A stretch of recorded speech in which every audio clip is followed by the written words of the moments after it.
এই যে লাউ দিয়ে লাউটা কেটে নিয়েছি, আর এই যে রুই মাছের মাথা দিয়ে করছি, সঙ্গে একটু বড়িও দেবো।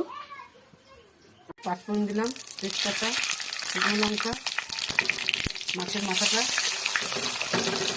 এই বড়ি দিলাম, সব একসঙ্গে ভেজে দেবো লাল করে।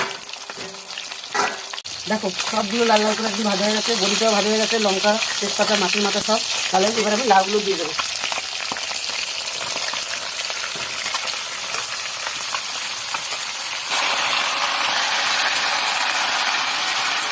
টমেটোটা দিয়ে লাউটা দিয়ে একসঙ্গে ঢাকা দিয়ে দেবো, গ্যাস কমাবো না, বাড়ানো থাকবে।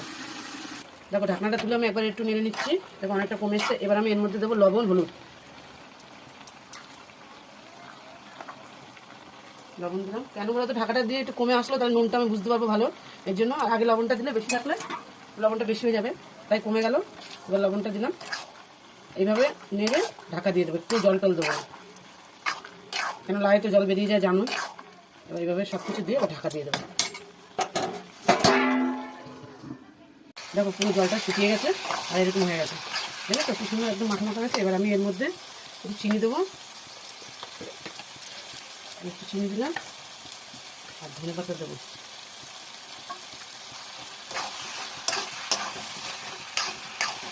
হয়ে গেছে, এবার আমি নামিয়ে নিচ্ছি।